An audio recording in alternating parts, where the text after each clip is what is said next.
अथ 43 सर्गः गङ्गावतरणम्। देवदेवे गते तस्मिन् सोऽङ्गुष्ठाग्रानिपीडितां कृत्वा वसुमतीं रामः संवत्सरमुपासत।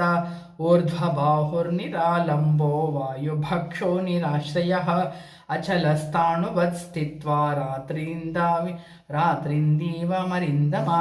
अथ संवत्सरे पूर्णे सर्वलोकनमस्कृतः उमापतिः पशुपति राजानामिदमब्रवीत्। प्रीतस्तेऽहं नरश्रेष्ठा करिष्यामि तव प्रियं शिरसा धारयिष्यामि शैलराजसुतात्महं। ततो हैमवती ज्येष्ठा सर्वलोकनमस्कृता तदा सा सुमहद्रूपं कृत्वा वेगं च दुस्सहम् आकाशादपतद्गङ्गा शिवे शिवसुरस्यता अचिन्तयच्छ सा देवी गङ्गा परमदुर्धरा। विशाम्यहं हि पातालं स्रोतसाग्रहशङ्करं तस्यावलेपनं ज्ञात्वा क्रुद्धस्तु भगवन्हरः। तिरोभावयितुं बुद्धिं चक्रे त्रिणयनस्तदा सा तस्मिन् पतिता पुण्या पुण्ये रुद्रस्य मूर्धनि हिमवत्प्रतिते राम जटामण्डलगह्वरे। सा कथं चिन्महीं गन्तुं नाशक्नोद्यान्तमास्थिता नैव निर्गमनं लेभे जटामण्डलमोहिता। तत्रैवाबभ्रमद्देवी संवत्सरगणान् बहून् तामपश्यन् पुनस्तत्र तपः परममास्थितः। स तेनातोषितश्चाभूत्यर्थं रघुनन्दन विसस्सर्जा ततो गङ्गां हरो बिन्दुसरस्प्रति। तस्यां विसृज्यमानायां सप्तस्रोतांसि जग्निरे ह्लादिनी पावनी चैव नलिनी च तथा परा। तिस्रः प्राचीं दिशं जग्मुर्गङ्गा शिवजलाशुभाः सुचक्षुश्चैव सीता च सिन्धुश्चैव महानदी। तिस्रस्त्वेता दिशं जग्मुः प्रतीचीं तु शुभोदकाः तथैवालकनन्दा च विश्रुता लोकपावनी। सप्तमी चान्वगातासां भगीरथमथो नृपं भगीरथोऽपि राजर्षिर्दिव्यं स्यन्दनमास्थितः प्रायादग्रे महातेजा गङ्गा तं चाप्यनुव्रतात्। गगनाच्छङ्करश्च शिरस्ततो धरणिमागत व्यसर्पतजलं तत्र प्रतिशब्दपुरस्कृतं मत्स्याकच्छपसङ्घैश्च शिंशुमारगणैस्तथा पतद्भिः पतितैश्चान्यैः व्यरोचत वसुन्धरा।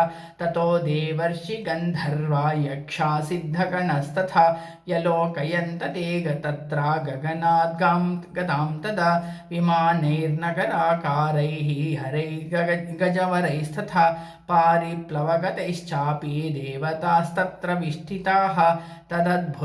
तदद्भुतमं लोके गङ्गापतनमुत्तमं दिदृक्षवो देवगणाः समीयुर्रमयतौजसः सम्पदद्भिः सुरगणैः तेषां चाभरणौजसा।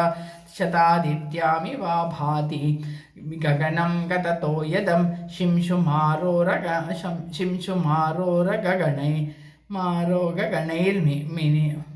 मीनैरपि च चञ्चलैः विद्युद्भिरिव विक्षेप्तैः आकाशामभवत्तदा। पाण्डरैः सलिलोत्पीडैः कीर्यमाणैः सहस्रधा शारदाभिरैर्यवाकीर्णं गगनं हंससम्प्लवैः क्वचिद्द्रुततरं याति कुटिलं क्वचिदायतं विनतं क्वचिदुद्भूतं क्वचिद्याति शनैः शनैः सलिलं सलिलेनैव क्वचिदभ्याहतं पुनः। मुहुर्ध्वरपथं गत्वा पपातावसुधातलं तच्छङ्करशिरो भ्रष्टं भूमितले पुनः। व्यरोचत ततां तोयं निर्मलं गतकल्मषं तत्र देवर्षि गन्धर्वा वसुधातलवासिनः।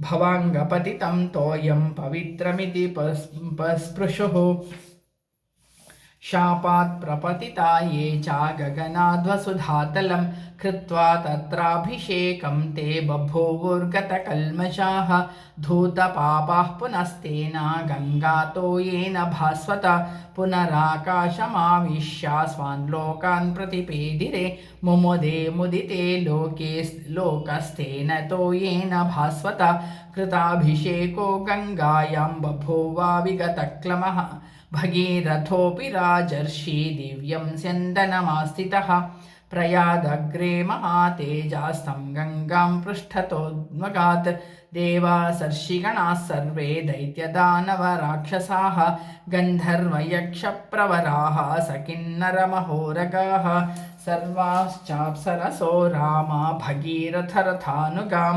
गङ्गामन्वगमन् प्रीताः सर्वे जलचराश्च ये यतो भगीरथो राजा ततो गङ्गा यशस्विनी जगाम सरितां श्रेष्ठा सर्वपापप्रणाशिनी ततो हि यजमानस्य जह्नोरद्भुतकर्मणः गङ्गा सम्प्लावयामास यज्ञवाटं महात्मनः तस्यावलेपनं ज्ञात्वा क्रुद्धो यज्वातो राघव अपि बच्छ जलं सर्वं गङ्गायाः परमाद्भुतं ततो देवाः सगन्धर्वाः ऋषयश्च सुविस्मिताः पूजयन्ति महात्मानं जह्नुं पुरुषसत्तमं गङ्गां चानूनयन्ति स्म दुहितृत्वे महात्मनः ततस्तुष्टो महातेजाः श्रोत्राभ्यामसृजत् पुनः तस्माज्जह्नुसुता गङ्गा प्रोच्यते जाह्नवीति च जगाम च पुनर्गङ्गा भगीरथरथानुगा सागरं चापि सम्प्राप्ता सा सरित्प्रवरा यदा रसातलामुपागच्छत् सिद्ध्यर्थं तस्य कर्मणः भगीरथोऽपि राजर्षि गङ्गामादाय यत्नतः पितामहान् भस्मकृतान् अपश्यद्दीनते चेतनः अथ तद्भस्मनां राशिं गङ्गासलिलमुत्तमं प्लावयद्धूतपापान्मः स्वर्गं प्राप्ता रघुत्तमा। तत्सत् इत्याश्रे श्रीमद् रामायणे वाल्मीकिये आदिकाव्ये चतुर्विंशतिसहस्रिकायां संहितायां बालकाण्डे गङ्गावतरणं नाम 43 सर्गः। अथ 44 सर्गः सागरोद्धारः। स गत्वा सागरं राजा गङ्गायानुगतस्तथा प्रविवेशातलं भूमैर्यत्रा ते भस्मसात्कृताः भस्मन्यथा प्लुते ग्रामा गङ्गाया सलिलेन वै सर्वलोकप्रभुर्ब्रह्मा राजानामिदमब्रवीत् तारिता नरशार्दूला दिवं यताच्च दैववत् षष्टिपुत्रसहस्राणि सागरस्य महात्मनः सागरस्य जलं लोके यावत्स्थास्यति पार्थिव सागरस्यात्मजास्तावत् स्वर्गे स्थास्यन्ति देववत् इयं च दुहिता ज्येष्ठा तव गङ्गा भविष्यति तत्कृतेन च नाम्नाथा लोके स्थास्यति विश्रुता गङ्गा त्रिपथगा नामा दिव्या भागीरथी च त्रीन् पथो भावयन्तीति ततस्त्रिपथगा स्मृता पितामहानां सर्वेषां त्वमत्रामनुजाधिप कुरुष्व सलिलं राजन् प्रतिज्ञामपवर्जय पूर्वकेणाहि ते राजं स्तेनाति यशसा तदा धर्मिणां प्रवरेणापि नैषा प्राप्तो मनोरथः तथैवांशुमता ताता लोके प्रतिमतेजसा गङ्गां प्रार्थयता नेतुं प्रतिज्ञानापवर्जिता राजर्षिणा गुणवतात महर्षि समतेजसा मत्तुल्या तपसा चैवाक्षत्रधर्मे स्थितेन च दिलीपेन महाभागा तव पित्रातितेजसा पुनर्नाशकिता नेतुं गङ्गां प्रार्थयता नघ सा त्वया समतिक्रान्ता प्रतिज्ञा पुरुषशभा प्राप्तोऽसि परमं लोके यशः परमसम्मतं यच्छ गङ्गावतरणं त्वया कृतमरिन्दम अनेन च भवान् प्राप्तो धर्मस्यायतनं महत् प्लावयस्व तमात्मानं नरोत्तमसतोचिते सलिले पुरुषव्याघ्रा शुचिः पुण्यफलो भव पितामहानां सर्वेषां कुरुष्वा सलिलक्रियां स्वस्ति तेस्तु गमिष्यामि स्वं लोकं गम्यतां नृपा इत्येवमुक्त्वा देवेशः सर्वलोकपितामहः यथा गतं तथा गच्छद्देवले लोकं महायशाः भगीरथोऽपि राजर्षि कृत्वा सलिलमुत्तमं यथाक्रमं यथा न्यायं सागराणां महायशाः कृतोदकः शुचिराजा स्वपुरं प्रविवेशः समृद्धार्थो रघुश्रेष्ठा स्वराज्यं प्रशशासः प्रमुमोदा च लोकस्थं नृपामासाध्य राघव नष्टशोकः समृद्धार्थो बभूवा विगतज्वरः एष ते रामगङ्गाया विस्तरो भीहितो मया स्वस्ति प्राप्नुहि भद्रन्ते सन्ध्याकालोऽतिवर्तते धन्यं यशस्यमायुष्यं पुत्र्यं स्वर्गमतीव च यशः यः श्रावयति विप्रेषु क्षत्रियेष्टितरेषु च प्रियन्ते पितरस्तस्या प्रियन्ते दैवतानि च इदमाख्यानमव्यगो गङ्गावतरणं शुभं यः शृणोति च काकुत्स्थः सर्वान् कामान् अवाप्नुयात् सर्वे पापाः प्रणश्यन्ति आयुः कीर्तिश्च वर्धते।